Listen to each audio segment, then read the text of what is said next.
কি মনে করেন যে আল্লাহর রহমতে আপনি কি 100% আলহামদুলিল্লাহ সুস্থ আছেন? আল্লাহর রহমতে সুস্থ আছেন। আচ্ছা। উনি যখন অসুস্থ অবস্থায় ছিলেন তখন উনি কোনো কাজকর্মই করতে পারতেন না, উঠতেও পারতেন না, বসতেও পারতেন না। অবস্থায় থাকতে হতো উনার। আল্লাহর রহমতে বর্তমানে উনি সম্পূর্ণরূপে সুস্থ আছে। অ্যাজ এ রিপোর্ট অনুযায়ী শারীরিক এবং মানসিক সব দিক থেকে উনি আলহামদুলিল্লাহ অনেক ভালো আছেন। আসসালামু আলাইকুম ওয়া রাহমাতুল্লাহি ওয়া বারাকাতুহু। আমি doctor Mohammad Aslam, DHMH DHB Dhaka, BHMH on course Dhaka বিশ্ববিদ্যালয়। বর্তমানে বিশ্বনন্দিত ক্যান্সার চিকিৎসক অধ্যক্ষ ডক্টর এস এম সারোয়ার স্যারের চেম্বার গণস্বাস্থ্য হোমিওতে এজ এ ক্যান্সার চিকিৎসক হিসেবে নিয়োজিত আছি। প্রতিনিয়তই আমরা বিভিন্ন ক্যান্সার রোগীদের রিভিউ নিয়ে থাকি। আজকেও তদ্রুপ আপনাদের সামনে আমি একটা ক্যান্সার রোগীর রিভিউ নিতে যাচ্ছি, যিনি কিনা আমাদের এখানে দীর্ঘ 7 মাস চিকিৎসা করে আজকে 8ম মাসে আসছেন। চলুন আমরা সরাসরি রোগীর মুখ থেকে শুনি রোগীর কি প্রবলেম ছিল, রোগীর কি হয়েছে বা কি আসার বিষয়। আসসালামু আলাইকুম।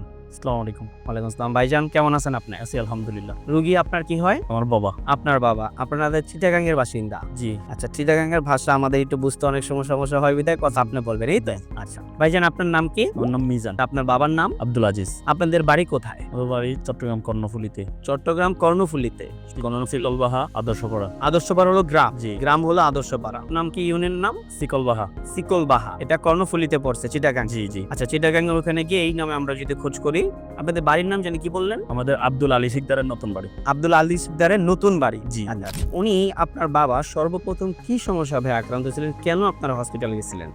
সর্বপ্রথম গলায় প্রবলেম হইতো, খাওয়ার দাওয়ার খাইতে সময় মনে হইতো ওনার কিছু একটা বাঁচতেছে জি গলার মধ্যে। জি। হঠাৎ রমজান 25 বা 26 রমজানের দিকে ওটা ফেটে যায়। কত সালে? এই গত রমজানে। গত রমজানে? জি। আচ্ছা, ফেটে যায় ওটা। ফেটে যাওয়াতে ওইখান থেকে তুতুর মতো কিছু একটা জিনিস বের হয়। বের হওয়ার পরে কয়েকদিন উনি এত কেয়ার করে নেই। আচ্ছা। হঠাৎ জ্বালা পোড়া শুরু হয়। জি। জ্বালা পোড়া শুরু হওয়াতে আমরা একটা ডাক্তার দেখাইছিলাম। ডাক্তার পরামর্শ অনুযায়ী বিভিন্ন পরীক্ষা নিরীক্ষা করাইছি। পরীক্ষা নিরীক্ষার মধ্যে এটা কি বলে, গলার এন্ডোস্কোপি করাইছেন? হ্যাঁ, এন্ডোস্কোপি করাইছি। এন্ডোস্কোপিতে বলতেছে যে ওনার গলার অবস্থা ভালো না, আপনারা দ্রুত হসপিটালে ভর্তি করান বা বায়োপসি করান। আচ্ছা, আমরা বায়োপসি করানোর জন্য বিভিন্ন জায়গায় গেছি। অনেকজনে অনেক রকম ডিমান্ড করছে। জি। শেষ পর্যন্ত আমরা চট্টগ্রাম হসপিটালে বায়োপসিটা করি। ওইখানে বলতেছে যে ক্যান্সার।